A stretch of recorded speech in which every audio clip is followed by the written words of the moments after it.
Start by thanking Dennis McMahon, who was over here, there he is, who was instrumental in bringing this next panel together, which this presentation on Building 7 has never been done before, and he was instrumental in bringing all these amazing people together. But I'm up here to introduce Dr. William Pepper. Dr. Pepper is an English barrister and American attorney focusing on international human rights. He has worked with and was a friend of Martin Luther King during the last year of Dr. King's life. Martin had read articles on Vietnam where William Pepper had been a journalist and asked to meet with him.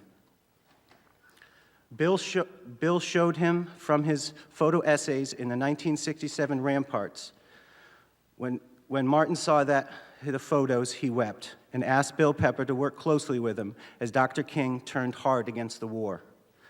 9 years after the assassination, family and friends of Dr. King asked Bill Pepper to interrogate James Earl Ray. He did in 1978. And 10 years later, after becoming convinced that Ray was an unknowing patsy, agreed to represent him. 2 books and an unscripted television trial later, and having been denied by the Sixth Circuit and then certified by the Supreme Court, Ray died in custody. Bill Pepper continued with a civil trial in Memphis in which he represented the family of Martin Luther King. The trial lasted for 30 days with the questioning of over 70 witnesses, exonerating Ray and setting out how Dr. King was killed. The jury took just 59 minutes to so rule and lay blame on agents of the U.S., state, and local governments.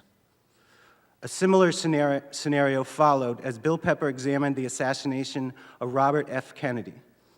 As it turns out, Bill had been the citizen chairman for Robert F. Kennedy's 1963 New York Senate campaign. As his investigation of RFK's assassination progressed, new evidence of Sirhan's actual innocence emerged that was even stronger than the evidence that he had presented in the Martin Luther King case. Bill has now become lead counsel for Sirhan. Bill Pepper also convened the Seminar on International Human Rights at Oxford University for 2 years and is currently the expert to the Magistrates Court in Spain on universal jurisdiction, with an opinion before the court urging the prosecution of members of the Bush administration for war crimes, crimes against humanity, and violations of the Torture Convention.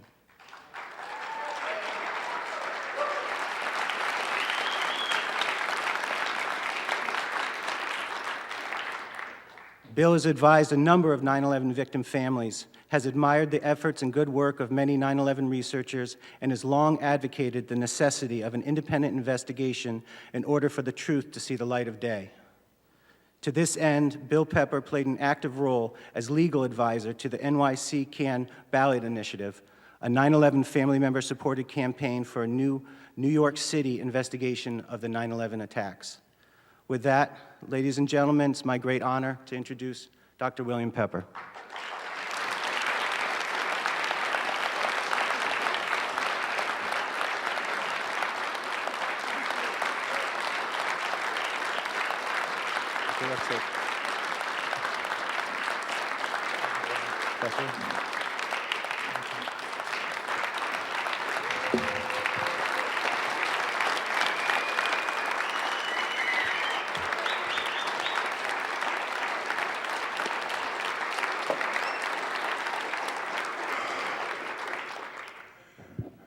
Thank you for that.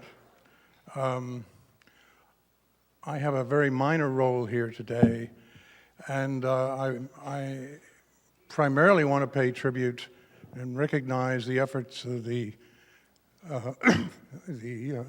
families of victims of 9/11. I want to pay tribute to the New York group that have worked so hard to push this Building 7 campaign forward. Ted Walter and Dennis McMahon and that entire group down there. And I want to compliment and express my appreciation personally to the group here who once again have stirred the pot and caused this important issue to be put into the limelight and brought forward in a very important and forceful way. My role really here is to introduce primary researchers, people who have really done the work on this case. I've not done any research. I've read their work. I've been impressed with all of the work of Graham and Kevin and Tony, and from the outset with the work of David Ray Griffin, who has become a friend. It's these individuals and their effort that are making the difference at this point in time. The task will always be how to survive, how to cause the truth that they espouse over this terrible tragedy to survive all of our passing, and not just go into the dustbin of history, but to somehow bring forth a significant proceeding somewhere in this land, so that in fact the truth can be brought out and given credibility under oath. And that really is the task, and you'll see the importance of it as you see the depth of the work that they've done, which is unknown throughout America, totally unknown. Now, because Damon has mentioned the prosecution in Spain, which has lingered now for so long, I appeared before Judge Garzón, must be now nearly a year ago, Balthazar Garzón, and testified in his court, and he accepted the opinion, and Judge Garzón, as some of you know, no doubt, was the man who went after Pinochet from Spain, tried to have him extradited from the United Kingdom. So he's a man of enormous courage.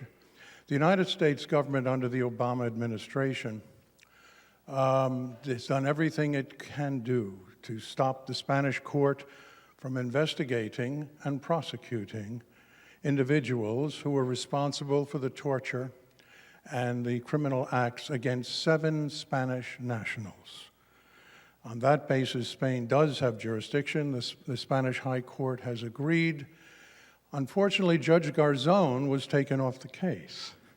All of the pressures, the political pressures, permeated the Supreme Court. They found a reason to lay charges against him, and so he has been removed from that case.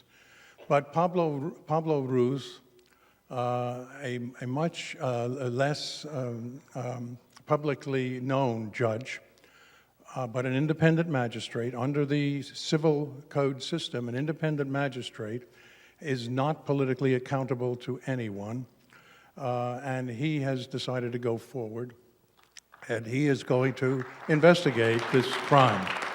He's starting with a subpoena to be issued to Jeffrey Miller, who was, as you know, was in charge of Guantanamo, which was an aftermath of 9/11. And that would be the tip of the iceberg. From there, the investigation will proceed in a timely fashion. So, this 9/11 catastrophe, and I see from the banner down there, certainly was the most earth-shaking, outstanding event of our time. When you look at the other areas of criminality by public officials and by the state, going back in our history, very far back in our history, this one stands out, it stands alone for the power and the effect that it had, not only upon this republic, but upon the entire world. Everything changed after 9/11. In my view, and I think the view of many, this republic became a rogue state after 9/11. There was no rule of law anymore. There were no boundaries what they could do.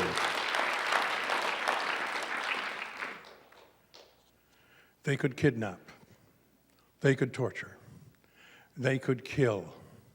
They could use extraordinary rendition to pick people up off a street and have them sent to Egypt or Syria or Morocco. Oh yes, or even to Eastern Europe, where the torturing would be done by surrogates. They would engage in 2 wars. One, as you know, had nothing to do whatsoever with 9/11. That was the illegal war against Iraq. The second one in Afghanistan had the portent of having something to do because forces that we had supported, trained, armed, financed, decided that they were going to take control of their country and espouse a degree of fundamental Islam that was unpalatable. So there was no stopping the stretch of the Republic as it became a rogue state. And everyone in this room, and every citizen was susceptible. You're susceptible to being even ordered to be killed, as you know. President Obama has given those instructions for the first time, even though Americans and American officials and intelligence agencies have done this forever. Now it has become an official part of American policy. So what we're up against here, and the rock that's being pushed up this enormous hill, is a major challenge of our lifetime, and must be the challenge that we continue in the interests of our children and grandchildren. So there's no mistake about it. The work that people like Graham, Kevin, and Tony are doing has to go on. It has to be absorbed, and it has to permeate the entirety of this land.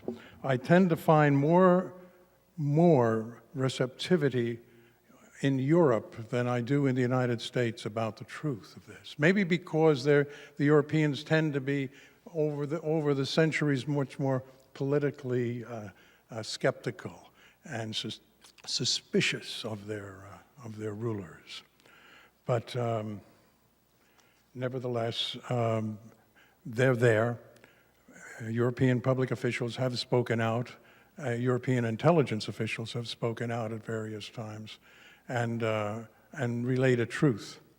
A major problem here with respect to the work of these good researchers and yourselves, indeed all of us, is the control of mainstream media. The control of the corporate media is virtually complete at this point in time, and it's very, very difficult to overcome that control. Sadly, even the left has its own gatekeepers, and those gatekeepers on the left are also well known to those of you who have tried to get this story told. So it's not going to be an easy task to overcome the dark night of silence that surrounds this issue. The threats that go to individuals who were eyewitnesses, who did see things, and who are afraid of the loss of their pensions or even their lives or the lives of their families. So it's not going to be an easy struggle, and I just simply applaud again all of you who continue it and are willing to continue to wage this struggle. Now here today, we're going to hear the work of, critical work of three people, and we're going to look at it when they finish speaking in terms of what could be presented, actually could be presented possibly in a court of law, so that if one takes the combined works and research and scholarship of these people to a prosecutor, to a district attorney somewhere, one could argue convincingly that, look, this is hard evidence. This would be admissible before a grand jury. And we're going to take that kind of legalistic look. Admittedly, it'll be in summary fashion, but we're going to take that kind of legalistic look at some of the work to see what actually has gone on and what could be brought there. I believe at some point in time, with an adequate record that's compiled, and this may have to be done through a civil action that, in my view, is a very carefully planned civil action, not the one that that happened in Washington that my dear friends at Motley Rice brought, but another very carefully studied civil action. And so that there is a record under oath that has the credibility that contains the work of these people. And that's what I think we'll have to do. When that is done, and that will be done eventually, it's a question always of money in these kinds of cases. When that is done, I find it hard to believe that there will not be available in some corner of this republic some prosecutor, some local district attorney from northern Vermont or western New Hampshire or somewhere like that who will say, I'm going to run with this. I've had victims in my jurisdiction. I have families who live here who have lost family members, and I'm convinced, and I'm going to run with this. And it will only take, in my view, one such prosecutor with that kind of courage, and frankly, I think ultimately we're going to find him. But we have to stay the course until then, and that's what I'm asking you all to do. So let's keep that in mind. And with that in mind, let me begin this list of witnesses with Graham McQueen. Graham is going to be discussing the foreknowledge of the World Trade Center's collapse, the challenge of the official hypothesis, which, as you know, was a 47-story building, that steel-structured building that was felled by fire. When I read Judge Heseltine's comment on that, it was incredible. But nevertheless, they continually try to assert what is convenient. Graham received his PhD in comparative religion from Harvard University, taught in the religious studies program and department at McMaster University in Canada for 30 years. In 1989, he became the founding director of the Center for Peace Studies at McMaster, after which he helped develop the BA program in peace studies and co-directed peace-building projects in Sri Lanka, Gaza, Croatia, and Afghanistan. He has also contributed to the development of the Women's Peace Brigade in North India, active now in several states, and was involved for some years in the Third Option, a peace initiative for Afghanistan. He has published numerous peer-reviewed articles and book chapters, as well as 4 books. He took early retirement from McMaster University to devote his energy to peace and justice work. Ladies and gentlemen, please welcome Graham McQueen.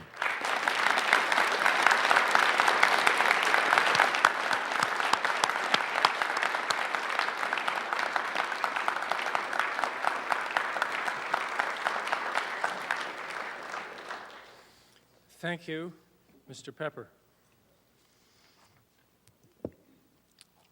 Thanks to the organizers for inviting me to join this fascinating day's activities. It's a great honor to share the podium with so many wonderful speakers and individuals. Also an honor to be introduced by William Pepper. As I said to Kevin the other day, this is the world turned upside down, since of course I should be introducing him. My topic today is foreknowledge of World Trade Center 7's collapse, but I was asked to say a couple of words first about the building in general. I think most of you know this, but it won't hurt to go through it. I won't spend too much time just to locate you in the right spot. We are, after all, talking about a specific building today and the collapse of that building. It is an important collapse, not just to architects and engineers. In terms of political history, I would say this is probably one of the most important building collapses in modern history. Certainly worth our day's study. So here's where it's located. This picture is taken obviously from the air and somewhat to the south. The tall building closest to you is World Trade II, the South Tower. Then World Trade I, the North Tower with the big aerial on top. And then across Vesey Street is our building, World Trade VII. It was about 350 feet from the north side of the North Tower. Here's a shot from the north, South Tower in the distance, then the North Tower, and then our building, World Trade 7. 7 was 47 stories high, as you've heard, 650 feet, a big building by the standards of most of us from the towns and cities that most of us come from. Each floor had about the same area as a football field, so it was a large building. This building was not struck by a plane. It did suffer some damage when the North Tower came down. Here you see this enormous steel structure called the North Tower, which has been reduced to a rapidly moving cloud of pulverized material, and 7 is standing in the midst of it. It also suffered fires on the day, which you can see here. And just before 5:21 in the afternoon, there was a little tremor of the earth, which registered as a seismic signal, and 10 seconds later, the building came down. And you've seen it before, this collapse. You'll probably see it many times today, but it's definitely worth looking at more than once.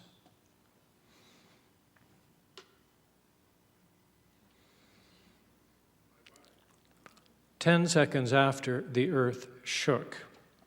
Now, it took the National Institute of Standards and Technology, which is an agency of the U.S. Department of Commerce, quite a few years to come up with its final report, but finally in 2008, they came up with their final report on the collapse of this building. Insofar as we can talk about an official story about the collapse of World Trade 7, it would be the story found in this report. So you'll find us, the three speakers this afternoon, all referring to this report. We'll call the National Institute of Standards and Technology NIST, because it's easier to say. And we'll be talking about this particular report when we refer to the NIST report. The gist, as William Pepper just said, the gist of their conclusion is that this building came down in the way that you just observed because of office fires. Many, many people reject that explanation, including all the speakers today. That is, all the speakers certainly this afternoon. Many of us think that this building came down because it was intentionally and skillfully brought down on 9/11. In other words, it was subjected to a controlled demolition. I imagine most of you here have heard this claim before. Some of you may still find it outrageous. The implications of it, if we're right, are of course huge.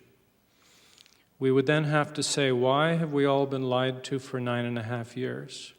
We would have to ask, what else may have gone on that day that we don't know about? How about those other buildings that collapsed? What about 9/11 as a whole? What about the global war on terror? Now, we're not going to explore those wide, important questions today. We're going to focus on 7, Building 7. But I did want to mention them to you, because that's the context in which we study this building, and that's why it's one of the most important building collapses in modern history. Now, that's my little intro to Building 7, and I now want to move into my specific topic. And to do that, I am going to begin by showing you the way Building 7's collapse was dealt with by the BBC. If we can turn the sound up for this one, it's sometimes a bit quiet.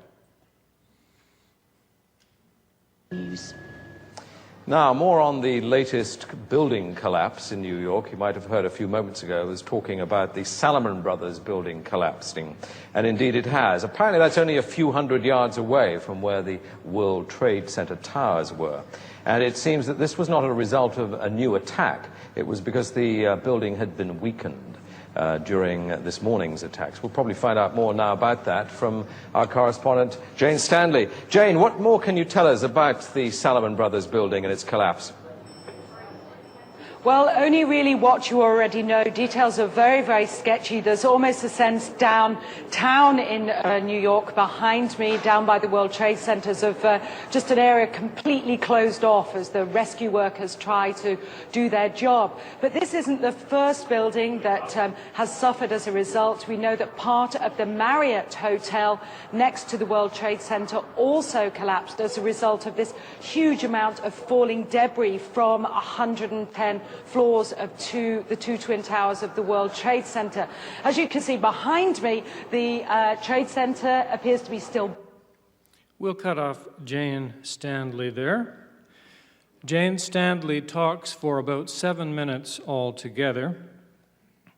After 7 minutes, her image breaks up, and the anchor says, "Unfortunately, I think we've lost the line with Jane Standley." In the meantime, however, we have those remarkable 7 minutes. Two things I want to note. First of all, the red arrow shows you the caption at the bottom, which confirms what she's saying. The 47-story Salomon Brothers building, that's another name for World Trade 7, close to the World Trade Center, has also collapsed. And of course, the second thing that's worth noting is that the building is standing behind her the entire time she's speaking. World Trade Center 7 has not collapsed, nor is it collapsing, nor will it collapse till over 20 minutes after its collapse was announced.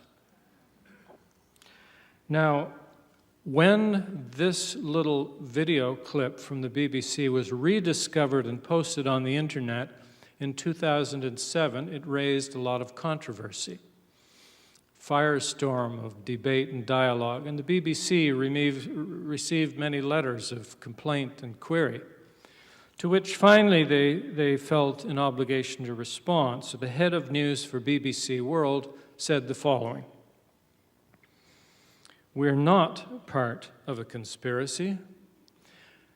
Nobody told us what to say or do on September the 11th. We didn't get told in advance that buildings were going to fall down. If we reported the building had collapsed before it had done so, it would have been an error, no more than that."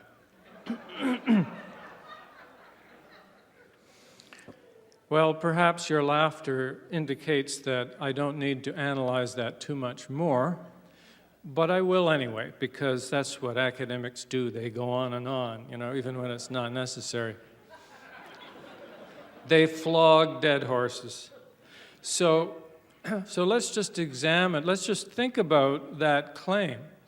It was just an error and nothing more.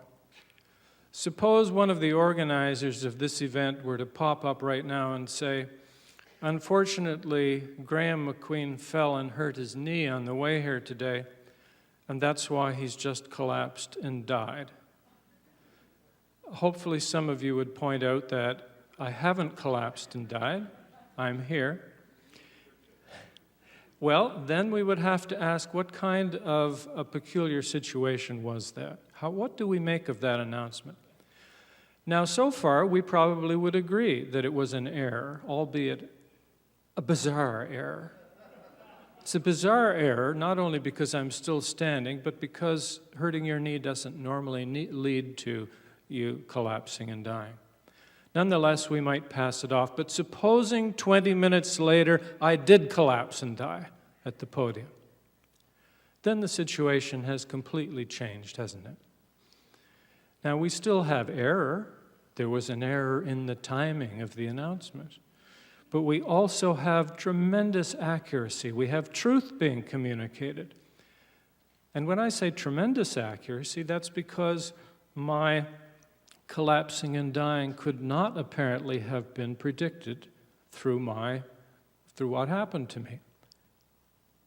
You see the point? If you were a police investigator trying to figure out why I'd collapsed and died, don't you think you'd have some pretty tough questions for that person who popped up and said I had already collapsed and died?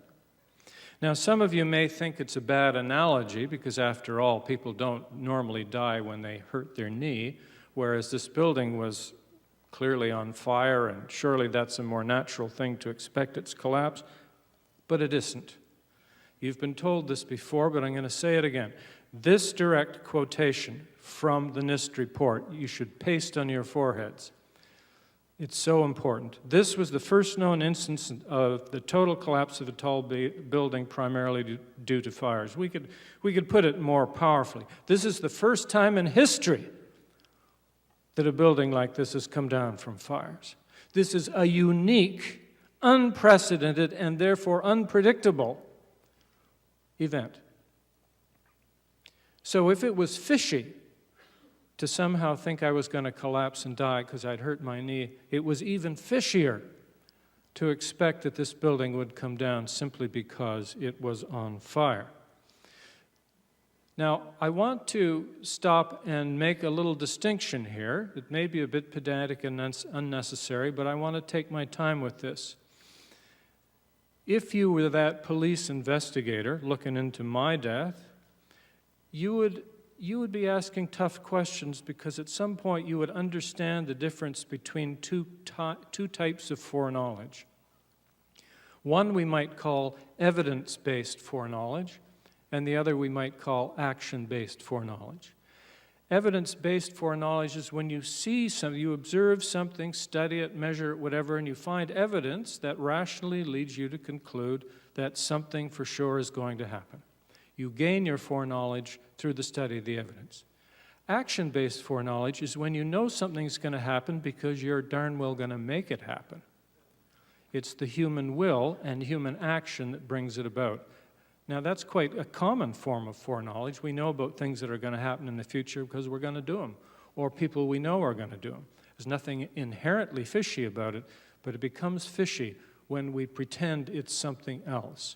So the investigator, looking into my death, would consider the possibility that the person that said I had already collapsed was maybe an extremely skilled physician, good at prognosis, sees all the signs, knows I'm going to die, and just jumps the gun a little. That would be a legitimate evidence-based foreknowledge.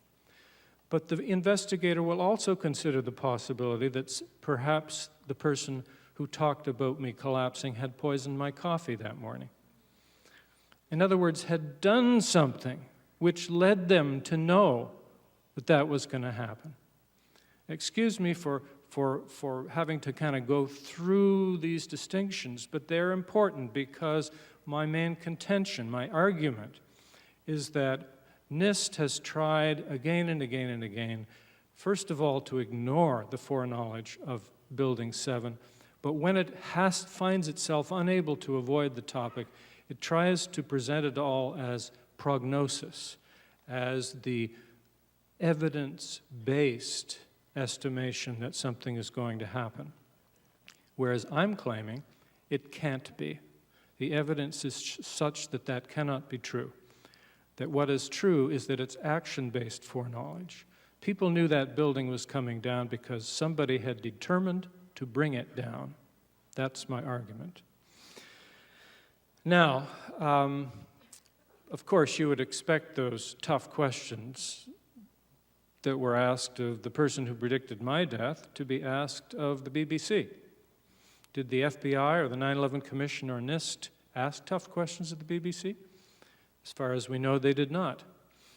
As far as I know, they did not ask tough questions of any of the individuals or groups or agencies that had foreknowledge of the collapse of World Trade 7. And that tells you something about the quality of the investigation.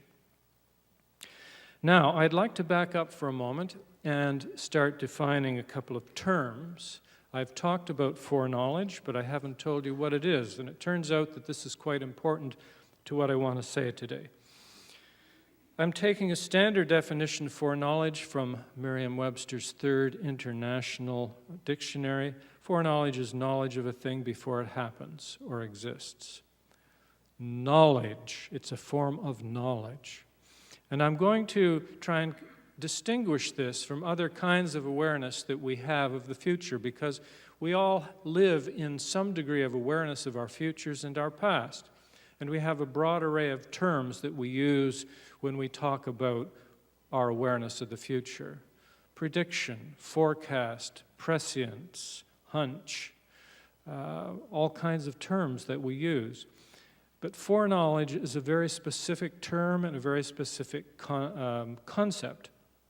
And I'm going to suggest to you that there are three major elements that are crucial if we're going to use the term foreknowledge: certainty, confirmation, and detail.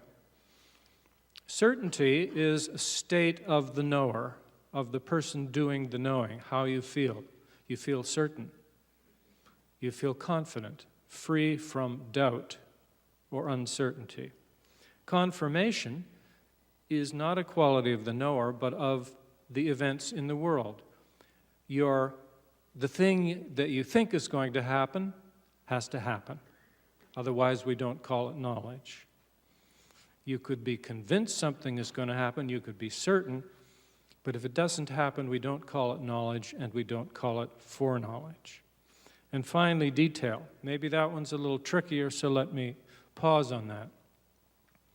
If someone were to say, I know that I'm going to die someday, they're speaking in certainty. Undoubtedly, what they say will be confirmed in time, but we don't normally call that foreknowledge. It's awareness of a general truth that human beings are mortal, but it shows no specific knowledge of of that person's particular life and death. There must be sufficient detail present in which to convince us this is what we want to call foreknowledge. So if the person says, I know that I'm going to die in March 2015, and if in fact they do, we'll call that foreknowledge. And then, of course, we would be forced to ask what kind of foreknowledge it was, evidence-based, action-based, or whatever. You see the distinction. Now, the reason this is important is because I'm going to systematically go through all three of these criteria in order to argue that there was, in fact, foreknowledge, not just hunches and the rest of it, because NIST will try and make this just as vague as they possibly can. And that's why I want to make it clear. I want to show that there was widespread foreknowledge of World Trade 7's collapse. We'll blank that screen for a moment because I want to discuss some textual evidence at this point. A couple of years ago, I went through the oral histories of the New York firefighters. Actually, this was the second time I'd gone through them. There's about 10,000 pages of primary source, extremely valuable documents here. I wanted to see what kind of awareness there was among the firefighters of World Trade 7. And of the 60 firefighters I found who had some clear awareness that it was going to come down, I asked the question, was there uncertainty or certainty? You find both. You find firefighters who say the chiefs were concerned about Building 7, or they thought it might come down. But you also find a really surprising degree of certainty. And so in exploring this first term, this first concept of certainty, I thought it would be worth looking at that material. And slightly over half of the firefighters expressed certainty that they had been told that Building 7 was definitely coming down. Some had been told half an hour before it came down, some an hour before it came down, sometimes 2 hours, and sometimes even 4 hours before it came down. They were told it was definitely coming down, and I thought that was quite extraordinary, especially given the uniqueness of this event. There's another way to approach this topic of certainty. Let me go back to the little analogy of me at the podium. Supposing while I'm talking here, some guys file in, and they're looking bored, and they're looking at their watches, and not listening to me. You walk over to them, you say, what are you doing? And they say, we're just waiting for McQueen to collapse and die, because we've got some things we have to do backstage here. And, we're just waiting for him to get on with it. That would show a high degree of certainty that I was in fact going to collapse and die. Now, why am I bringing up that silly analogy? Well, I'm going to quote you from the testimony of the New York firefighters. Firefighter Burke: "The rest of the day we were unloading trucks. We were just doing whatever little things we could do, but they were waiting for 7 World Trade Center to fall." Donato: "We came around, I think we took Murray Street down the west side, and we stopped the rig and pulled over to the side. We all got out of the rig. We were standing, waiting for 7 to come down. We were there quite a while, a couple of hours." Wallace: "They were saying Building 7 was going to collapse. So we regrouped and went back to our rig. We went to the building 4, building 3, I don't know. We were going to set up our tower ladder, but they said no good because Building 7 is coming down. So we waited for Building 7 to come down." Fortis: "They pulled everyone back. Everyone stood there, and we actually just waited and just waited and waited until it went down." Firefighter Massa: "I remember later on in the day, as we were waiting for 7 to come down, they kept backing us up Vesey, almost like a full block. The whole time while we were waiting, there were hours that went by." Firefighter Pilla: "We walked back. We didn't go any further. Noon. Waiting. Not waiting to see if it would come down, waiting for it to come down." And lastly, if you have any doubts still on this issue of certainty, how about Firefighter Long? "They were just adamant about 7 coming down immediately. I think we probably get out of the rubble." He's talking about the rubble of World Trade 1. "And 18 minutes later is when 7 came down." Or Kennedy: "The only guy I remember that really stands out in my mind is Chief Visconti on the radio. I remember him screaming about 7, number 7. They wanted everybody away from 7 because 7 was definitely going to collapse." And finally, Cassidy: "Building 7 was in imminent collapse. They blew the horns. They said, 'Everyone clear the area.'" I think you get the point. This was not a hunch. This was not people having a concern that the building might come down. This was hundreds of people standing around waiting for what they had been told was definitely going to happen. That fits the criterion of certainty. The next criterion that I raised for you when talking about foreknowledge was confirmation, and that's an easy one. Yes, their confidence was warranted. It was confirmed. It came down at 5:21 in the afternoon. Which brings us to my third criterion, which is detail. 2 points I want to make here. One has to do with the nature of the collapse, and the second has to do with detail about time. You know, several firefighters, when you read their accounts, say things like, they mainly say this, by the way, about the towers. We could see these towers were really hurt, and I expected there might be a collapse. But by that, I meant a partial collapse. None of us ever dreamt the entire building would collapse. Okay? But in the case of World Trade 7, which had not even been damaged the way the towers had been damaged, it appears that people were standing around waiting for a total collapse. There's very little surprise amongst most of the firefighters when it eventually comes down. That's the kind of collapse, total collapse, they had been led to expect. In light of that, a collapse zone had been established around World Trade 7. And listen to this fascinating interview to get a sense of how precise that collapse zone was. This is DeCosta Wright. The interviewer would be an FDNY authority, chief of some kind, asks the question, "Were you there when Building 7 came down in the afternoon?" Answer, "Yes." "You were still there?" "Yes." So basically they measured out how far the building was going to come, so we knew exactly where we could stand. Question, so they just put you in a safe area, safe enough for when that building came down? Answer, 5 blocks. 5 blocks away. We still could see exactly right on point. The cloud stopped just there. Well, that shows to me considerable precision. This meets the criterion of detail in terms of knowledge of the kind of collapse, the nature of the collapse. And finally, how about detail when it comes to time? We've already seen some accounts of this. The BBC gets the time right within about 20 minutes. That's actually staggeringly close when you consider how unique this collapse was. To come within 20 minutes is really quite precise.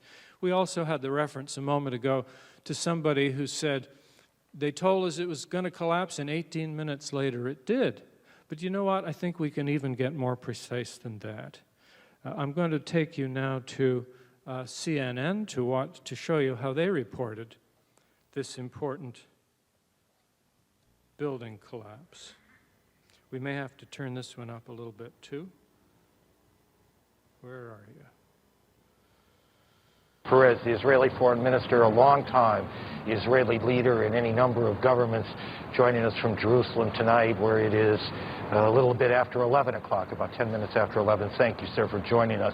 We are getting information now that one of the other buildings, Building 7 in the World Trade Center complex, is on fire and has either collapsed or is collapsing.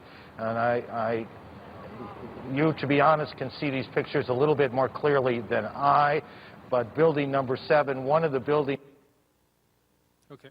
Let me just repeat to you what he said, what Aaron Brown, who's the anchor here, has said up to this point.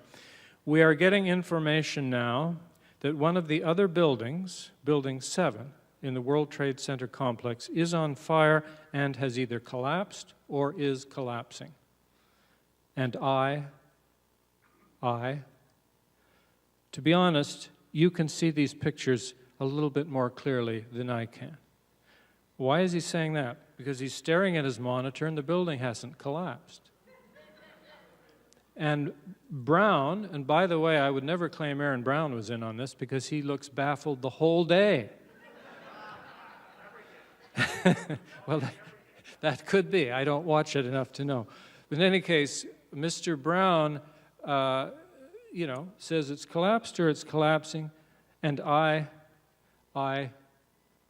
you, to be honest, can see these pictures a little bit more clearly than I, because look what he's looking at.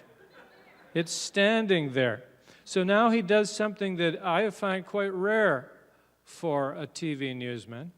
You see, because the actual World Trade Center is behind him. He's in New York, he's in Manhattan, he's giving this with the World Trade Center behind him. He can't believe his monitor, so he turns his back to the camera and looks at the actual World Trade Center.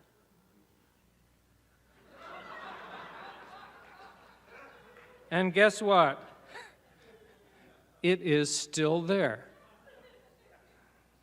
And in this case, his caption is a little bit softer than what he's saying. The caption says, Building 7 at World Trade Center on fire may collapse. Somehow Mr. Brown has gotten just a slightly different message than is given to the caption. But nonetheless, he has announced the collapse of World Trade 7 1 hour and 10 minutes before it came down. Now, that would be interesting enough in itself, but I find the whole CNN coverage of this quite fascinating. If I had announced falsely that a building had come down, I might apologize, I might explain, but at least I would flee from Building 7 for a while. We blew that one, and go on to other topics. On the contrary, for the next hour and 10 minutes, Building 7 seldom leaves the screen. I believe someone has told them, don't worry, folks, it's coming down. We get it on split screen, we get it in full screen, and throughout that time, the caption remains the same. Building 7, blah, blah, blah, may collapse. Here it is. Here's an example. I thought I would just pick this frame as an example. Half an hour before the collapse, full shot by CNN of the building. The building itself hasn't changed as far as we can see. Building 7, blah, blah, blah, may collapse. And this caption is something I would use as an example of normalizing the abnormal. Building 7 on fire may collapse. It's a little bit like saying McQueen Hurt's knee may die. It looks normal. People look at that and they think, okay, it may collapse.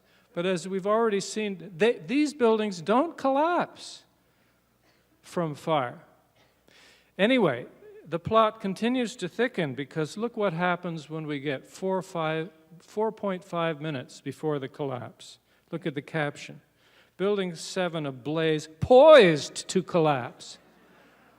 Suddenly, we know the damn thing's coming down, and it's coming down fast. And one last little change to confirm that, 1.5 minutes before it comes down, on verge of collapse. And it then does come down, and we get the confirming shot. Well, I don't think it's too much to say that people at CNN were told, first of all, that this building is coming down. Keep your camera on it. And secondly, that they were updated and were told that the end is approaching. And they knew it at least 5 minutes before the end. And I gave you all this to make the point that we have a really quite amazing amount of detail in this foreknowledge of Building 7's collapse. They know the nature, they know how far the cloud's going to come, and they know quite precisely when it's going to come down. Therefore, the last criterion, that of detail, has been met, and we may now speak of foreknowledge of Building 7's collapse. The next thing I want to address very briefly with you is how the National Institute of Standards and Technology has dealt with this issue and how it has responded to us when we make these points. I have scoured the final report on World Trade 7 a couple of times, and the only statement I have found that addresses this at all is the following. The emergency responders quickly recognized that World Trade 7 had been damaged by the collapse of World Trade 1. As early as 11:30 a.m., FDNY, that is Fire Department of New York, recognized that there was no water coming out of the hydrant system to fight the fires that were visible. With the collapses of the towers fresh in their minds, there was concern that World Trade 7 might collapse. That's it, folks. All of the evidence that I've presented to you is simply omitted. No attempt to ask whether this is a vague concern or whether it's precise foreknowledge. The implication is it was a vague concern. We don't even know if it was a legitimate concern. It could be the firefighters were traumatized when the towers came down and therefore made the completely invalid conclusion that this utterly different building, injured in an utterly different way, would also collapse. They don't tell us. They leave it vague. It just isn't good enough to deal with these major anomalies. The only other instance I know of, although maybe some of you have found others, in which NIST has addressed foreknowledge, is when in August 25th, 2008, I had the opportunity on a radio station in Canada to debate Shyam Sundar, the lead investigator for the World Trade 7 study. And it was a fairly long debate. And one of the things I got to ask him was about foreknowledge. And his reply is as follows. I've edited it a little to make it shorter, but I have not changed the meaning. There was an engineer who was providing advice to city agencies on 9/11 about the condition of buildings, in particular Building 7. And it was his judgment that he was hearing creaking sounds, which was entirely appropriate and consistent with fires causing damage to connections and members. And he was hearing such sounds that would suggest that the building may come down. And he, of course, was observing the fires in the building as well. So it was based on that advice that the fire department decided around mid-afternoon, around 2:30 in the afternoon, to abandon fighting the fires in that building. So it is something, and this is the gist, this is what he's saying, he sums it up nicely. So it is something that people were expecting could happen based on what they were seeing and hearing. I have to hand it to Dr. Sundar. I mean, he's made the best possible case he could, really. He's made the whole thing vague, which is to NIST's advantage. He said there was an engineer. He doesn't even know who. And given that NIST apparently has the power to subpoena witnesses, it's peculiar that he wouldn't try and find out who this engineer was. He doesn't give us a specific time, though other sources place this engineer on the scene around noon. All we know from Sundar is that it's before 2:30. The engineer hears creaking in the building and sees fire in the building and concludes that it might collapse. Well, the point is, creaking could mean quite a number of things. And that's why this observation, creaking and so on, is not adequate to the task. Now, I think I've said enough by now to show you that actual foreknowledge existed, and that in both of these responses by NIST, the one about the firefighters at 11:30 and the one about the engineer, there is no acknowledgement that foreknowledge existed. Instead, it becomes a concern based on what people see and hear. And I'm telling you, that general vague concern does not explain how CNN knew 4.5 minutes in advance that it was coming down. It does not explain 100 firefighters standing around for hours waiting for it to come down, and so on and so on. They make their hypothesis work by ignoring the evidence. The last point I want to make on this particular issue is that when people try to explain this foreknowledge as natural and rational, and this applies even to NIST, they tend to revert to various vague hypotheses that existed before 2008 and before their own report. Their own report, and I think Kevin Ryan's going to say more about this in a minute, has a very particular collapse hypothesis, which is completely incompatible with foreknowledge. For example, the idea that the building was a raging inferno and that the steel was being weakened, and that's why it came down, they brush it aside. The fact that it took a structurally significant hit from the North Tower, they brush it aside. Why did it come down? Well, you'll hear more in detail later. I just want to say three things that characterize their final collapse hypothesis. First of all, it emphasizes the uniqueness of this event. Not just the first building to come down from fire, but that there's a whole series of unique events. That there was a long span beam, and there was a certain amount of fire that heated it up to a certain extent, and that beam was connected to this, which was connected to that, and the whole thing is unique and has never happened before. And I'm asking you how that uniqueness fits with foreknowledge that people had several hours before the event. It's impossible. It doesn't fit. People couldn't have known that was going to happen. Secondly, not only is it unique, there's a high degree of randomness in the NIST hypothesis. For example, you have fires burning, and there's 10 floors on fire, and then there's 6 floors, there's 2 floors. The fires wander. They end up at one point in the northeast corner. Well, that happens to be crucial to the hypothesis. If they didn't end up in that corner, the building wouldn't have come down, according to them. How could anyone have predicted they would end up in the northeast corner? Answer, they couldn't. Did the fires, in fact, reach the northeast corner by the time the engineer was on the scene? Nope.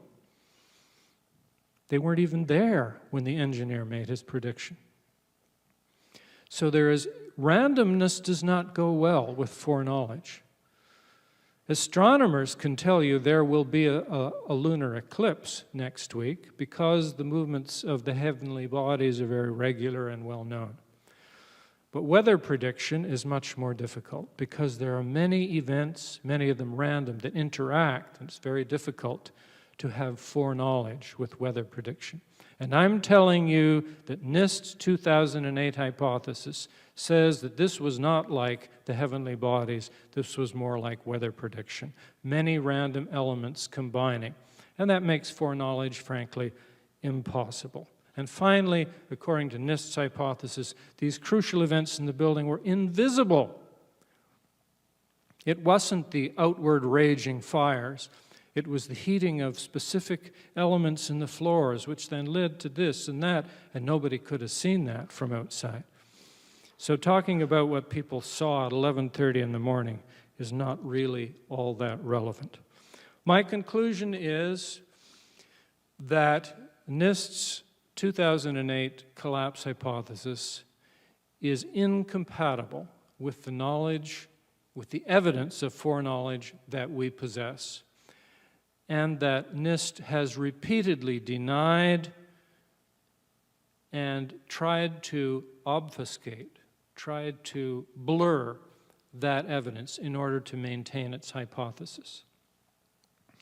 I further want to affirm, although I won't be able to have time to argue this in detail here, that I've looked at other hypotheses as well, the ones that existed before 2008, and the only collapse hypothesis that I have found that's compatible with this foreknowledge is the action-based hypothesis.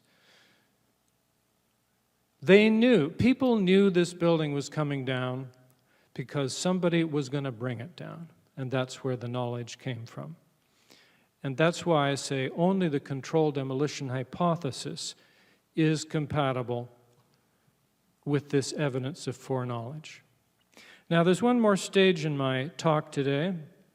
I'm sure there are some of you, particularly those of you who are encountering this discussion for the first time, who are thinking, well, you know, that foreknowledge is certainly weird, and it doesn't seem to fit very well with the government hypothesis. But McQueen seems to be going a little too quickly to control demolition. You know, couldn't there be some other explanation? Well, first of all, you're going to be hearing from other speakers today, and they will make the case, different parts of the case, and they'll make it more comprehensive than I have done. I'm giving you one piece of the puzzle. However, I'm going to start you off on the next stage of our thinking about this by looking very briefly at three types of witness evidence. And I think when you've seen these witnesses, you'll realize that there are many reasons why we gravitate to the controlled demolition hypotheses. And I'm giving these in this talk because each one of them supports the claim I've been making that foreknowledge indicates controlled demolition. So we can get to these witnesses that I'm going to present quite briefly to you today by asking three questions. First of all, were there any authorities on the scene on 9/11 before the collapse of World Trade Center who said that bringing the building down deliberately was an option, was being discussed on 9/11?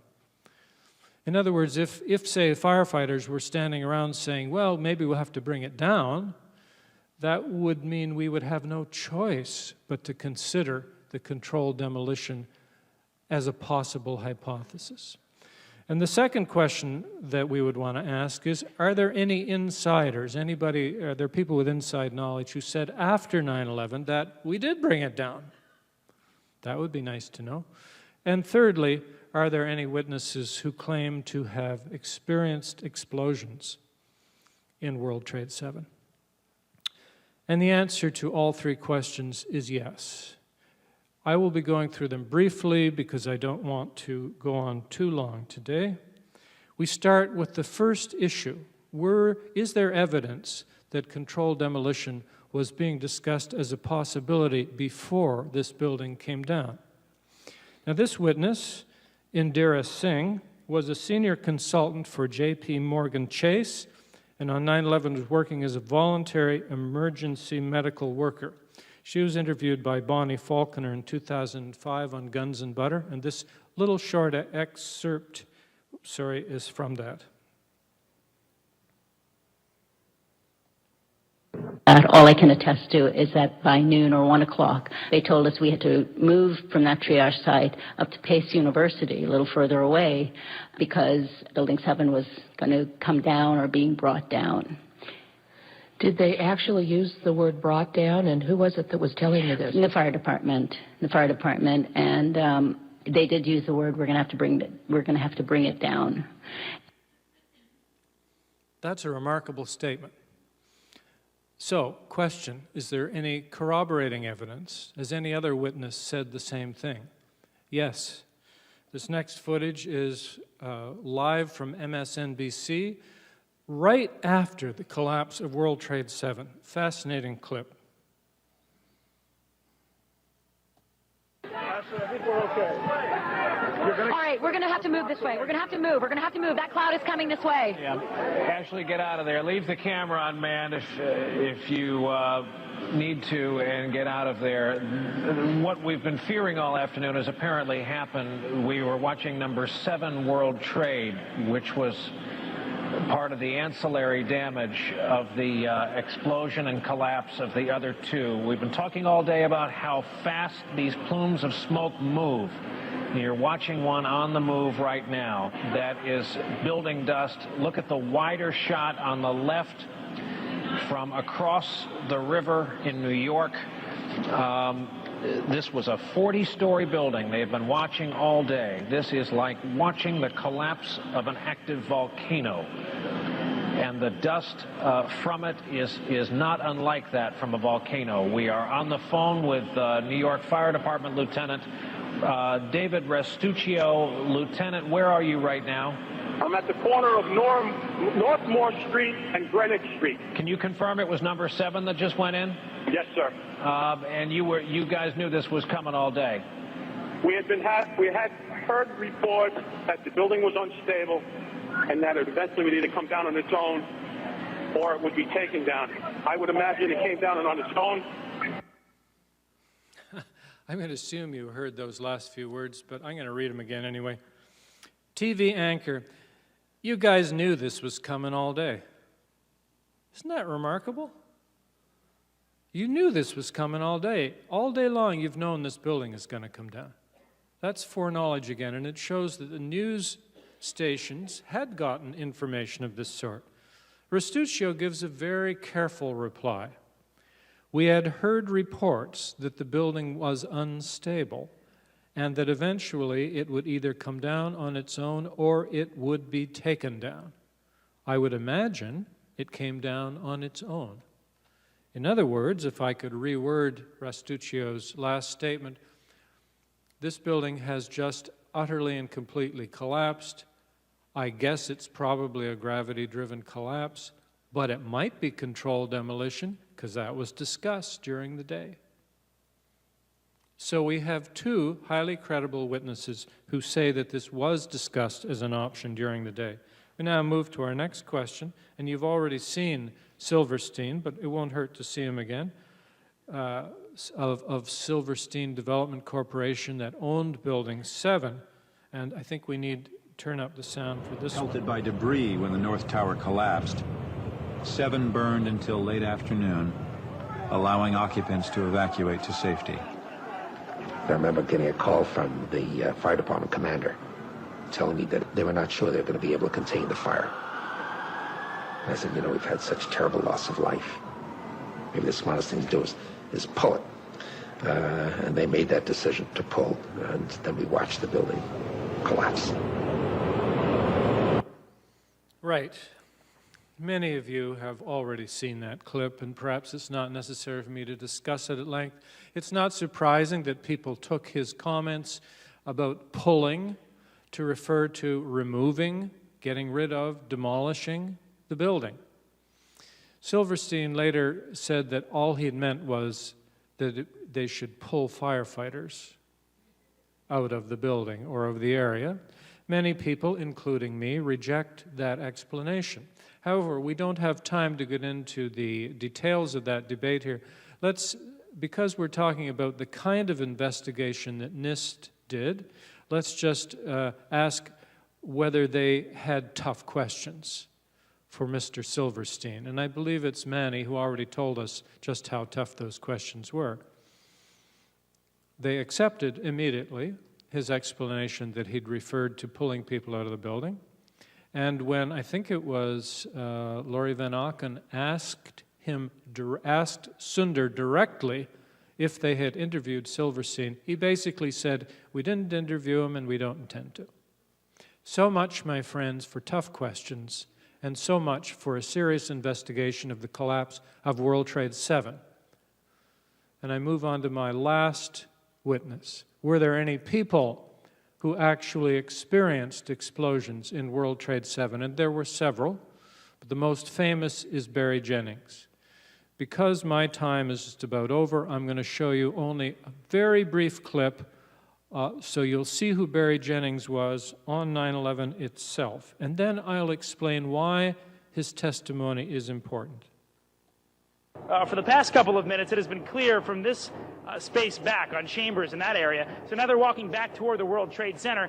And as we keep letting you hear the personal stories, the survivor stories of exactly what happened inside the World Trade Center when that first plane went in, and of course the collapses since then, we're going to bring more of those to you now. Barry Jennings, you were on the 8th floor. You work for the City Housing Department.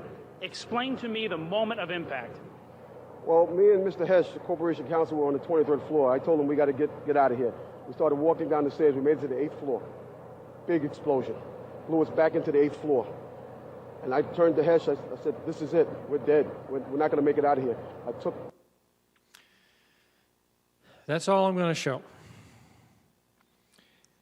Barry Jennings, at that time, was Deputy Director of the Emergency Services Department of the New York City Housing Authority. Highly credible man, a very articulate man, who was interviewed many times subsequent to this. The gist of Barry Jennings' story is that he and Michael Hess, Corporation Counsel for the City of New York, went up to the 23rd floor of World Trade 7, which is the building he's talking about here. In other words, they went to the Office of Emergency Management, as they were supposed to do when there was an emergency in New York. He says they went up there very early. He thinks it was sometime just before or just after 9 o'clock in the morning. They got there and the place had already been abandoned, and someone on the phone told them to get the heck out of there as fast as they could, so they began running down the stairs to get out of the building. They made it to the 6th floor. Jennings says the 8th floor on this little clip, but he later clarifies, he said, no, we made it to the 6th floor when there was a big explosion, blew out the stairs, even blew out the landing he was standing on, so that he had to grab hold of the railing and pull himself up. They retreated to the 8th floor. They couldn't get down the stairs because they were blown out, and they were trapped there, and they thought they were going to die. They were saying their prayers. Hours later, well after the collapse of both towers, they were finally rescued by firefighters, and it was shortly after that then Mr. Jennings gave this little interview. Now, the gist of this is as follows. If he's right, there was at least one major, structurally significant explosion in the World Trade Center early in the morning, World Trade Center 7. I don't know whether that was an early and unsuccessful attempt to demolish the building, or whether it was the beginning stages of weakening the building so that it would come down later. I don't know. But that explosion did not exist, according to NIST. They are adamant that it did not exist. So what did they do to Mr. Jennings' testimony in order to deal with him? They changed two major things. First, they say Mr. Jennings did not perceive an explosion. We've heard from Bob earlier this morning how much NIST hates explosions, and how much they hate anybody who refers to them. Some of you know I've now cataloged 155 eyewitnesses to explosions in the Twin Towers at the time they came down. I've published 118 of those. NIST waves them all away. People like you and me who perceived explosions, some of them were thrown 40 feet, some of them talk about seeing them tearing the buildings apart. They're all wrong. They're all wrong. What kind of a governmental system has been created where ordinary people can not only think, we can apparently not even use our 5 senses? We're all wrong. So it wasn't difficult in that light to dismiss Mr. Jennings and say, he was wrong. He didn't perceive an explosion. What did he perceive then? Debris. Debris from the North Tower falling on World Trade 7 confused him, and he thought it was an explosion. And that requires them to say that Mr. Jennings was also off by roughly an hour in his time. He thought he experienced that somewhere around 9:30, but actually it was when World Trade 1 came down at 10:30. Well, all I'm going to say is this. Mr. Jennings cannot defend himself or speak up for himself because he died on August 19th, 2 days before the announcement of the final NIST report. We don't know why or how he died, but he died. And in the meantime, until I see evidence to the contrary, I am going to believe his testimony. I'm going to accept that he perceived what he said he perceived at roughly the time that he said he perceived it. And that means there were explosions in World Trade 7. My friends, my time is up, and I am going to sum up my talk as I end with the 5 major points. There was widespread foreknowledge of World Trade 7's collapse. This foreknowledge is incompatible with NIST's collapse hypothesis. Therefore, NIST's hypothesis is wrong. The controlled demolition hypothesis is compatible with the evidence of foreknowledge. There is also witness evidence that supports the controlled demolition hypothesis. Thank you very much for your patience.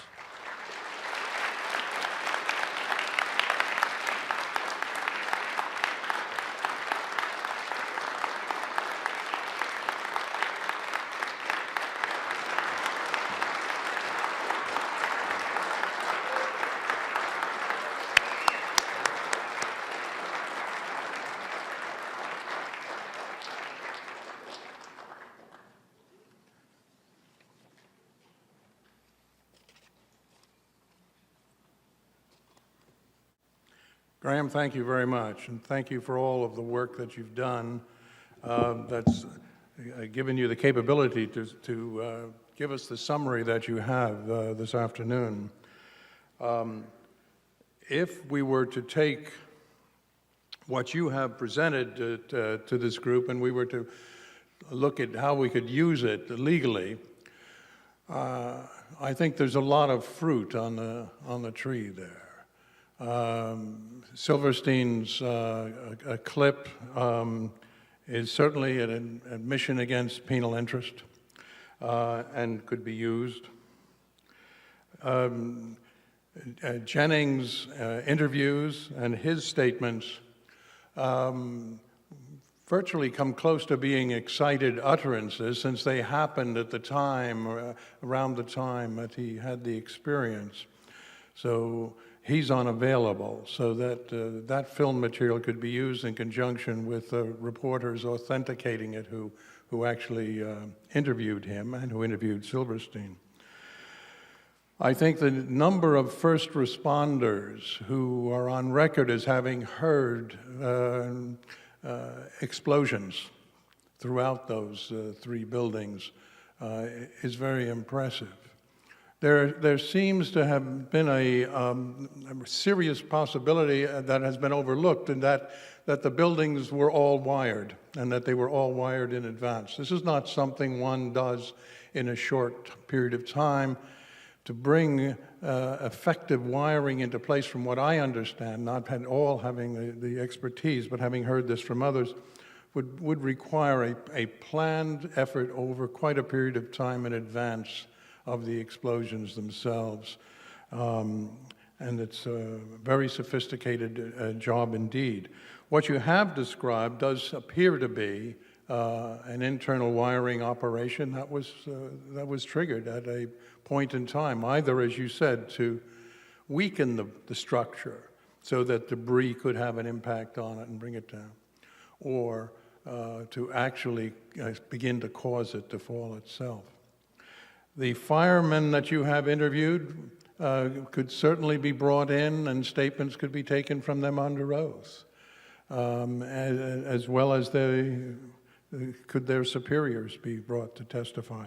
So I think this has not been done. Obviously, NIST didn't do this, and there has been no proceeding that's effectively done this. So I think it would be an important legal exercise to engage massively in this kind of discovery and put on the record in detail what you have uncovered. And I thank you for that effort.